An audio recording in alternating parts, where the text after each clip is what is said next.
আসসালামু আলাইকুম, সবাই কেমন আছেন? আশা করছি সবাই ভালো আছেন। তো ছোটোবেলায় আমরা কম বেশি গল্পের বই বা বিভিন্ন ধরনের ছোট ছোট গল্প কবিতা এগুলো পড়তাম। এখনকার বাচ্চারা তো ফোন আর ফোনের মধ্যেই ডুবে থাকে সারাক্ষণ।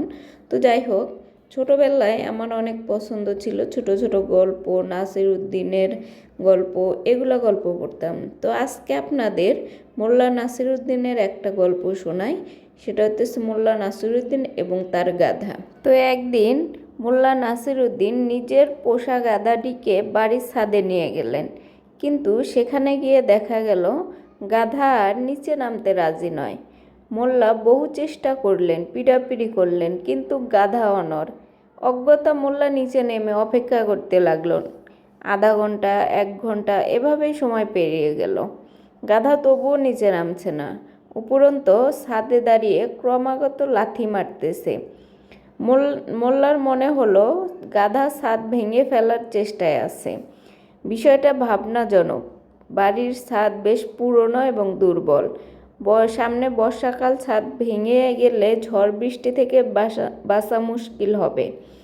মোল্লা আবার ছাদে উঠলেন এবং গাধাকে নামানোর জন্য, কিন্তু গাধা 1 ইঞ্চিও সরল না, বরং তার লাথির তীব্রতা বেড়েই গেল। শেষমেশ মোল্লা গাধাকে ধাক্কা দিয়ে নিচে নামানোর চেষ্টা করল, কিন্তু ফল হলো উল্টো। গাধা লাথি মেরে মোল্লাকেই ছাদ থেকে ফেলে দিল। মোল্লা গুরুতর আহত হয়ে মাটিতে পড়ে রইল। তার হাত পা ভেঙে গেছে, কোমরেও চোট লেগেছে। আর ছাদ, গাধার লাগাতার লাথিতে সেটাও ভেঙে পড়ল। ছাদসহ গাধা নিচে পড়ে গেল। মাটিতে পড়ে থেকে মোল্লা এই করুণ পরিস্থিতি দেখে একটা বড় শিক্ষা পেল।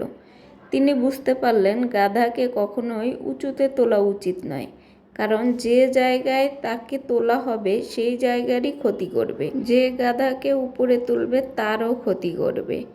শেষে গাধা নিজেও ক্ষতিগ্রস্ত হবে।